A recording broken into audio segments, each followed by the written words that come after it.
आज हम आपको फीमेल रिप्रोडक्टिव सिस्टम के बारे में बताएंगे। तो फीमेल रिप्रोडक्टिव सिस्टम के अंदर एक पेयर ओवरी का होता है। ठीक है। जैसे कि यहाँ पर आप डायग्राम में देख रहे हैं, वन पेयर ऑफ ओवरीज जो ओवल शेप के स्ट्रक्चर हैं और लोअर पेल्विक रीजन में पाए जाते हैं। और इन दोनों ओवरीज से एक एक ट्यूब निकलती है। ये ट्यूब निकल रही है यहाँ से, इधर से और इधर से भी। इन ट्यूब्स को हम बोलते हैं ओविडक्ट।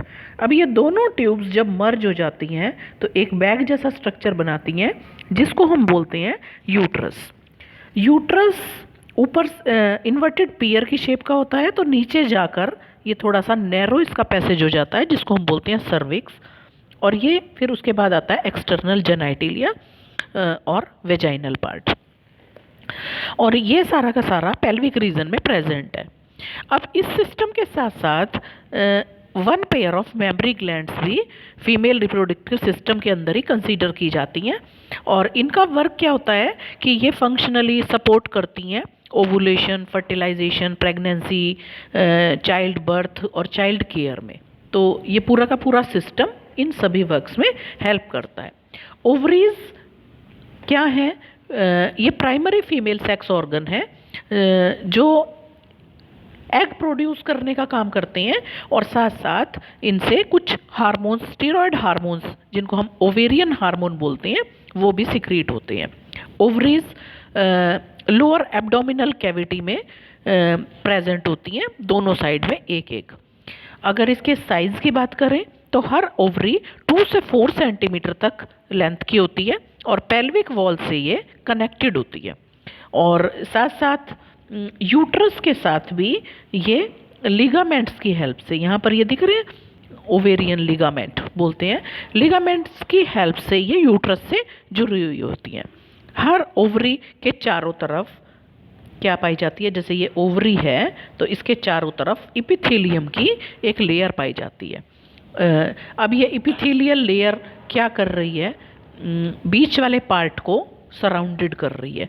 इस जो मिडिल पार्ट है उसको हम ओवेरियन स्ट्रोमा बोलते हैं। तो जैसे किसी भी सर्कल में हम उसको 2 पार्ट्स में डिवाइड कर सकते हैं, इसीलिए इसी तरह से ओवरी वाले पार्ट को भी हम 2 पार्ट्स में डिवाइड करते हैं। जैसे इस तरह से कि पेरिफेरल वाला पार्ट जो है वो कॉर्टेक्स कहलाता है और इनर जो पार्ट है वो मेड्यूला कहलाता है।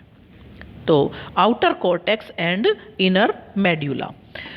अब दोनों ओवरीज से एक एक ट्यूब निकल रही है, यहाँ पर दिख रही है ये, जिसको हम बोलते हैं फेलोपियन ट्यूब या ओविडक्ट।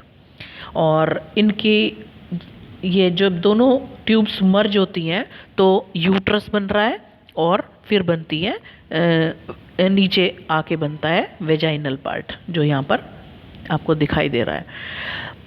तो अब हम देखते हैं कि ये जो ओविडक्ट है उसको हम कितने पार्ट्स में डिवाइड कर सकते हैं।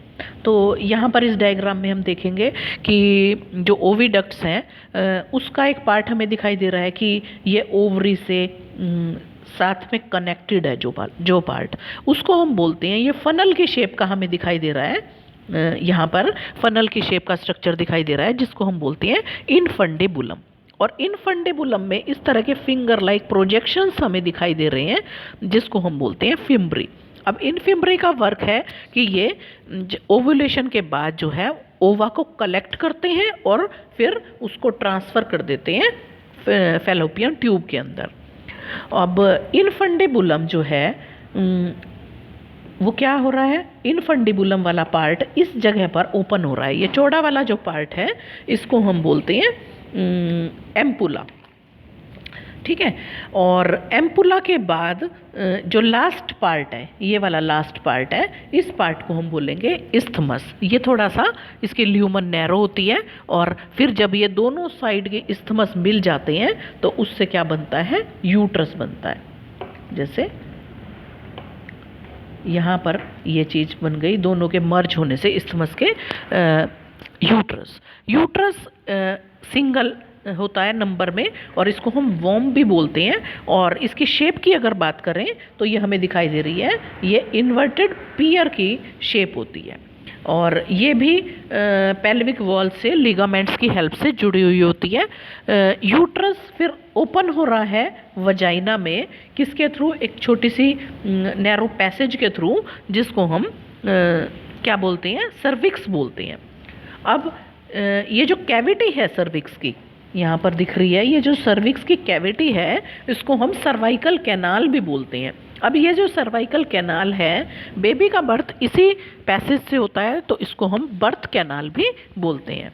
अब देखते हैं कि जो यूट्रस है वो कितने लेयर से मिलके बना होता है। तो यूट्रस जो है वो 3 लेयर्ड स्ट्रक्चर है, ठीक है।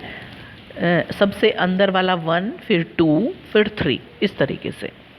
तो अब हमने सबसे जो बताया आपको कि 3 इसकी लेयर है, पेरीमीट्रियम, फिर मायोमीट्रियम और फिर एंडोमीट्रियम।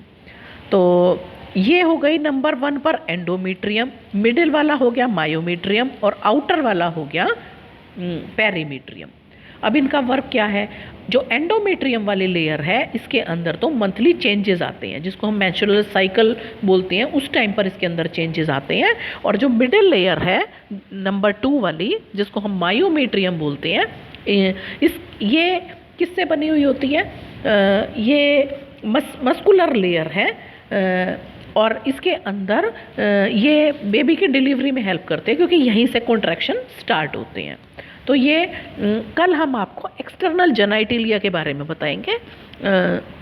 आज के टॉपिक में इतना ही लेंगे।